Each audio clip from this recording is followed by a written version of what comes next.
E olha só, abril traz um alerta importante sobre um tema que impacta milhões de brasileiros todos os dias: a segurança e a saúde no trabalho. É o chamado Abril Verde, um movimento de conscientização que busca chamar atenção para a prevenção de acidentes e doenças ocupacionais, reforçando a importância de ambientes de trabalho mais seguros e saudáveis. E para falar sobre isso, a gente convidou o engenheiro de segurança do trabalho, Agnaldo Mantovani, que também é vice-presidente do Sinduscom Paraná Oeste, o Sindicato da Indústria da Construção Civil aqui da região. Bom dia, Mantovani, tudo bem contigo? Bom dia os amigos aqui da CBN, bom dia, ouvintes. Estamos aí, obrigado pelo convite. Mantovani, quando o assunto é segurança do trabalho, do que exatamente a gente está falando e por que esse tema tem que estar sempre em evidência? Então vejam, né, dentro de todo o conjunto de atividades, né, atividades econômicas e também o dia a dia nosso, né, ele vai nos oferecendo perigos, né, a vida não é fácil, a vida é perigosa. Quando você submete uma pessoa a qualquer atividade, por menor que seja o esforço, ou por melhores que sejam as condições existentes nos locais de trabalho, sempre há que se ter o cuidado em quais os riscos que estão presentes ali. O que é que, no desempenho de cada atividade, de cada setor, o que é que são os elementos, os fatores que podem trazer um prejuízo, né, para a saúde ou para a segurança daquele indivíduo. Então, claro, a legislação, né, houve aí um acordo, cada mês tem, né, sim, um direcionamento para homenagear, para comemorar algo, e sim, o mês de abril, então, ficou estabelecido como um mês onde se destaca a prevenção de acidentes e doenças. Mas nós, como prevencionistas, né, os engenheiros de segurança, médicos do trabalho, também os enfermeiros, técnicos de segurança, esse é o dia a dia, e são 12 meses, né? 25 horas por dia. A preocupação é full time em todos os casos. Ô Mantovani, você falou de vários setores e tal, mas tem um que está sempre em foco, que é a construção civil. É o setor onde mais ocorrem situações, ou por que sempre a construção civil?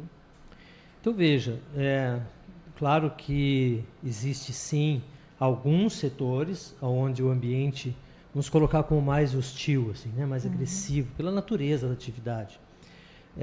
Se nós buscarmos números reais, os números de fato que devem ser levados em conta, nós temos outros setores tão mais importantes em relação ao cometimento de doenças e de acidentes, né? O próprio trânsito, né? Toda a atividade que envolve transporte, né? Tem uma série de outros segmentos que também oferecem bastante risco. Mas, claro, a construção civil, primeiro que é uma indústria, né? Isso precisa ficar claro, é a indústria da construção civil, só que ela muda de endereço. Cada vez que um empreendimento conclui, aquela indústria encerra e começa uma outra, num outro endereço, com outras condições. E é uma indústria atípica, tendo em vista a sua evolução dia após dia. A obra, ou as obras, de modo geral, elas são um empreendimento, né, um tipo de investimento ali, que você não tem um dia igual ao outro. Cada dia a obra tem uma característica específica, porque ela está em construção. Isso torna a atividade, primeiro, mais visualmente falando assim, né, você passa diante de uma obra, né, a comunidade, os indivíduos de modo geral, eles observam, nossa, olha, lá em cima, é muito exposta, né? É uma indústria aberta, uma indústria exposta, e claro, com muitos riscos de acidentes. 70% na construção civil é o índice de acidentes em relação a um todo, 30% doenças, né, relacionadas a qualquer que seja a atividade dentro daquele ambiente. Mas o risco de acidente é alto, sim, na construção civil. Você falou do que a gente vê, né? Tipo, o trabalhador está lá no alto, mas a gente teve o caso, por exemplo, do trabalhador que morreu no domingo, acho que foi ali em Cascavel, que caiu no fosso de um elevador numa obra de um edifício ali, né? Isso. É uma coisa que a gente de fora não vê. Então, assim, os perigos de uma obra, principalmente de um edifício, eles estão em coisas, às vezes, tão pequenas que a gente, no dia a dia, não percebe ou nem valoriza aquilo, sim, né? Cris, esse acidente em Cascavel, eu não tenho dados oficiais, né? Está sendo investigado, deixa todo o setor com uma profunda tristeza, né? Claro, diante de uma família enlutada, diante de um trabalhador que possivelmente esteve ou estaria trabalhando em algum momento, né? Mas isso revela o quanto é importante que os ambientes sejam avaliados e sim, a partir de uma avaliação criteriosa, tomadas as medidas. É muito comum, né, já que você toca nesse assunto, e é um tema bem relevante, infelizmente aconteceu nesse último domingo. De um modo geral, as pessoas atribuem ao uso de equipamento de proteção, né? Eu ouvi algumas matérias assim, porque reverbera, né? Isso repercute muito. Mas a gente sempre está chamando a atenção para a hierarquia do sistema protetivo. Nós devemos respeitar, isso é normativo. Então vamos lá. Eu preciso primeiro evitar a exposição. Se eu puder evitar, estou tranquilo. O segundo ponto é uma avaliação técnica daquilo que se chama proteção coletiva. Eu tenho que proteger um conjunto de pessoas no primeiro momento, ou eu tenho que dar para aquela condição uma proteção que independe da vontade da pessoa. Eu, quando falo, faltou um cinto de segurança, vou dar aqui um exemplo apenas ilustrativo. É o chato da segurança do trabalho. Nossa, cadê o capacete? O cinto de segurança? Isso são elementos que estão num conjunto chamado EPIs, né? Os equipamentos de proteção individual, que são a última camada da hierarquia. Quando eu não tenho mais o que fazer, eu vou lá e digo, olha, usa o cinto de segurança. Mas existem inúmeros outros elementos capazes de evitar os acidentes de queda, para citar como exemplo, que antecedem ao uso do cinto. O cinto seria assim, não tem mais o que fazer, coloca um cinto. Eu tenho fechamento horizontal, vertical, sinalização, eu tenho afastamentos, eu tenho de toda sorte, dependendo do ambiente, uma série de providências a serem tomadas antes que o cinto seja... Porque é muito comum que as pessoas comentem sobre o EPI. E é bom que isso seja assim, né? Mas o EPI é a pontinha ali do... Mas as avaliações têm um outro caráter. Elas precisam ter uma outra visão. De modo que se o trabalhador, em algum momento, tiver um mal súbito, por exemplo, não cabe a ele ainda decidir aonde vou prender esse cinto, cadê o cabo ou o ponto de ancoragem. Então, a proteção coletiva, ela está... justamente para um mal súbito, um cisco no olho, um tropeção. Quer dizer, eu preciso dar a proteção de um modo muito mais consistente para todos os ambientes de trabalho. Cris, eu vou falar para você aqui o seguinte, ouvir o sobrenome Mantovani aqui na CBN é até algo nostálgico, viu? Porque de 2010 até 2012, 2013, por aí, nós tínhamos alguém que você conhece, Aguinaldo, o Marcos Mantovani, como repórter aqui na CBN Foz do Iguaçu. Sim, grande Marcão. Ele me disse aqui, inclusive, que você é o irmão inteligente da família, viu? Que não fez jornalismo. São palavras dele. O Marcos Mantovani trabalhou com a gente aqui, né, na primeira encarnação da CBN, aí no comecinho, né? Um abraço aí a ele que está hoje na cidade de Cascavel. Minha pergunta é o seguinte, a gente sabe que em casa, muitas vezes os acidentes acontecem naquele momento já de distração, quando você não está cuidando. No trabalho, muitas vezes acaba acontecendo isso, quando a pessoa se sente confiante para operar determinada máquina, ou se sente confiante em um determinado equipamento, muitas vezes, mesmo ela estando protegida, é ali que acontece o problema? Isso, tem sido uma das causas. O que nós precisamos aprender, não é, Guilherme? E isso é bom, né? Que bom que esse espaço está discutindo sobre isso. Eu dou, sim, no ar, os meus parabéns, né, para a pauta de vocês. Sim, as pessoas se acomodam, isso entre aspas, em um determinado tipo de trabalho, uma tarefa, ele se sente confortável fazendo aquilo que, num primeiro julgamento, isso eu sei fazer e eu me cuido. É a expressão que a gente ouve muito. Quando ela abre mão de um sistema, ela entende... Acontece muito no trânsito, né? O quanto que nós estamos vendo de acidentes que a rodovia está ok. Nós sabemos que foi o uso indevido de um celular, uma desatenção. Mesmo critério, a mesma causa. Eu estou na minha atividade, nossa, faço isso há 20 anos, eu nunca caí daqui, nunca aconteceu nada. E isso é um componente que nos atrapalha, entre aspas, porque é o autoconhecimento, a autoconfiança. Eu entendo que eu estou bem assim, já faço isso há tantos anos, meu pai já fazia assim, há uma resistência. Nós profissionais que trabalhamos com isso, a gente tem focado muito a questão do treinamento da capacitação como uma rotina. Chama atenção, vem cá. O que a gente usualmente chama de diálogo de segurança, né? Os DDS que as empresas fazem, porque sim, as pessoas precisam ouvir o tempo todo, elas estão expostas a risco. E é aquele momento, Guilherme, que você despreza a proteção que está ali, até retira. Não, isso aqui está atrapalhando. Eu tiro lá a proteção de uma máquina, olha que horror, isso aqui me atrapalha o processo. É quando você vai ter ali possivelmente um acidente. Ô Mantovani, se eu estiver falando besteira agora, você me corrige, mas a impressão é que todo mundo cumpre essas normas, as NRs e tal, tanto a empresa quanto o trabalhador, por obrigação. Eu sinto falta de uma cultura de prevenção. É por aí? Como é que você vê essa questão? Isso. A legislação brasileira, ela torna claro, né, desde que isso está posto, né, em parágrafos legais, vamos chamar assim, as obrigações como parte, né, empregadores, empregados, governo, né, órgãos fiscalizadores, todos temos obrigações.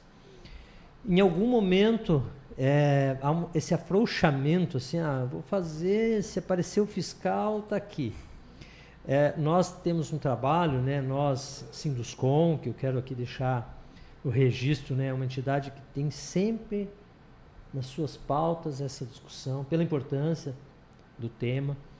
Nós temos sim a obrigação, mas tem uma pontinha que nos preocupa, que é justamente isso. Vamos fazer o treinamento? Olha, programa aí o dia que chover. Quer dizer, eu não vou produzir todo o treino. Para não perder, então, tem isso ainda. É muito curioso, assim, tem que cumprir essa obrigação legal. Vamos fazer o documento. Se aparecer o fiscal está na gaveta, hein? Não esquece que está aqui. Claro que isso vem mudando. Eu tenho o prazer de falar disso, porque sim, houve uma mudança muito significativa. Aqui na região toda, nós diminuímos muito, sabe, Cris, o número de acidentes na construção civil. Isso é comemorável, porque, claro que tivemos momentos onde também o setor estava muito mais aquecido, a verticalização aconteceu quase que em todos os nossos municípios, né? Deixar um abraço pro pessoal de Medianeira, como cresceu, como está indo bem. Foz também houve uma mudança. Pode falar bem de Medianeira, minha cidade. Mas sempre vou falar bem, né? Imagina que eu vou, hein, Guilherme? Então, assim, eu só... Fica essa pontinha como uma grande tarefa, de mostrar assim, o quanto vale uma vida. Eu chego a ouvir, e aí eu não posso aqui julgar, mas meus funcionários têm seguro. Qualquer Olha coisa. que legal. Então chega a doer na alma ouvir isso, porque qual é o dinheiro? Do que nós estamos falando? De preservar uma vida? Você fala de ter seguro, né? Porque, tipo assim, se acontecer alguma coisa, tem seguro. Eu tenho seguro. Não o seguro como uma coisa a mais. Tipo, ele tem a prevenção, tudo, seguro, e além disso se acontecer alguma coisa, então, a gente está falando de um modo geral, né? Mas precisa sim haver isso com mais, um olhar mais atento. Porque não é difícil, veja só o que eu vou dizer. É uma tarefa que precisa ser feita. Esse convencimento dessa vida, né, ou dessas vidas que estão ali, né, desempenhando o seu papel, nós precisamos tentar enxergar um outro lado. Tem alguém esperando, tratar da vida das pessoas, ainda que não sejam acidentes graves. Tem setores que nunca vai produzir um óbito, mas eu vou adoecer aquela pessoa. Então, tem tantos mecanismos capazes de mitigar, capazes de transformar os ambientes de trabalho em ambientes melhores. E quando eu recorto o melhor, falando em segurança do trabalho, eu estou aumentando produtividade também. Total. Quando eu promovo bons ambientes de trabalho, eu promovo motivação, eu promovo pessoas felizes. Eu trago para o ambiente de trabalho assim, eu pinto aquele ambiente de modo que a pessoa quer ir trabalhar e quer trabalhar bem e voltar para casa. Então, quando nós estamos falando da outra ponta, que é quando chover eu faço treinamento, se o fiscal chegar está na gaveta, nós estamos diminuindo muito isso, graças a Deus. Quer dizer, quanto trabalho tem que ser feito, quanta gente precisa perder vidas para a gente começar a entender. O governo faz a parte dele, às vezes a gente até em algum momento fala, olha, mas poxa, quanta austeridade, vai multar a empresa. Mas sim, às vezes é o que precisa. O trabalho é diagnóstico, na medicina, na administração, né? Tem pensadores que escrevem sobre isso.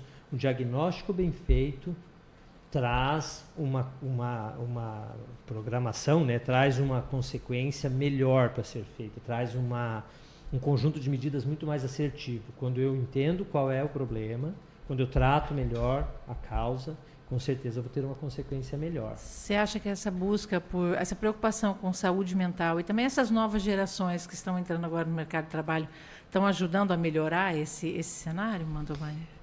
Elas tendem a ajudar, tem mais informação, né? Hoje você está muito mais conectado, né, com grandes temas. A nova geração precisa conexão com a velha guarda, ela precisa entender também alguns aspectos, tá? Nem tudo está pronto, tá? É só copiar do outro, se fizer, tem alguém aí, tem alguma coisa que eu possa... Não, dá uma olhadinha melhor, debruça sobre o tema, investiga, procura conversar com as pessoas, olhar no olho. A pandemia nos ajudou, trouxe diversos aspectos em relação à saúde biológica, ao risco, né? Ao risco biológico que a gente falava tanto. Depois da pandemia nunca mais precisa explicar tanto o que é um risco biológico, né? Que está presente e que tira vidas. Mas o que eu digo é assim, a pandemia também nos mostrou que é possível a comunicação a longa distância com facilidade, mas em algum momento, como que eu trato com um trabalhador a longa distância? Tem que ser olho no olho, estar né? olhando para ele, preciso colocar ele dentro de uma sala, preciso sentir, entende? Eu tenho esse senãozinho assim com a questão da como que eu faço um treinamento virtual. Eu sou um pouco o contrário, isso é uma opinião minha particular. Eu acredito muito que bons diálogos presenciais, o olho no olho, sentir o ambiente de trabalho, estou lá visitando, estou sentindo a temperatura do ambiente, estou ouvindo o ruído do ambiente. Por isso você veio dar entrevista ao vivo e não por telefone, né, Guilherme? Eu acho isso assim a cereja do bolo. Vamos fazer as coisas com mais emoção, né? A razão está aí, mas eu acho que precisa um toquinho ainda da humanidade. E a gente tem praticamente 1 minuto e meio aqui ainda. E uma pergunta que eu vou fazer é bem simples, né? Para um empresário que está nos ouvindo, independentemente aí do porte da empresa dele, investir em segurança do trabalho precisa necessariamente ser caro? Porque muitas vezes tem aquela visão de que é caro investir nisso. Mas, por exemplo, uma troca de lâmpada, um piso antiderrapante, muitas vezes previne muita coisa, né? Claro. Quando você adquire um imóvel e leva 15 anos para fazer alguma intervenção, vai custar caro. Mas se você todo ano fizer alguma coisinha, você não vai ter naquele momento, puxa, agora. O problema do caro, né? Primeiro, o que é caro e barato? Eu jamais, porque é uma verdade, né? A segurança do trabalho nunca foi cara. Caro é não ter a segurança. Exato. Sim. Né? Isso é muito caro. A segurança do trabalho, quando eu tiver 2 funcionários, eu já me preocupar com ela. Quando eu tiver 200, eu vou estar fazendo a mesma operação e eu não vou sentir em nenhum momento que eu gastei muito. Porque eu vou dosar. Se eu tiver uma padaria com 2 funcionários, eu preciso entender se aquele forno tem uma superfície aquecida, se aquele piso pode escorregar. Eu vou intervir naquelas ações para 2 funcionários. E a hora que eu chegar a 200, eu vou intervir nas mesmas ações com o mesmo nível de investimento. Eu não vou imaginar, puxa, e agora o que eu faço? O e agora o que eu faço é para quem nunca fez. Já lascou tudo, né? Para quem nunca acreditou que isso seria um bom negócio. Mantovani, estourou o nosso horário que está estourando já. Brigadão, tá? Passou rapidinho a nossa conversa, Nossa, né? que delícia. Muito obrigado, tá? Obrigada Parabéns a você. pela pauta. O assunto é bom.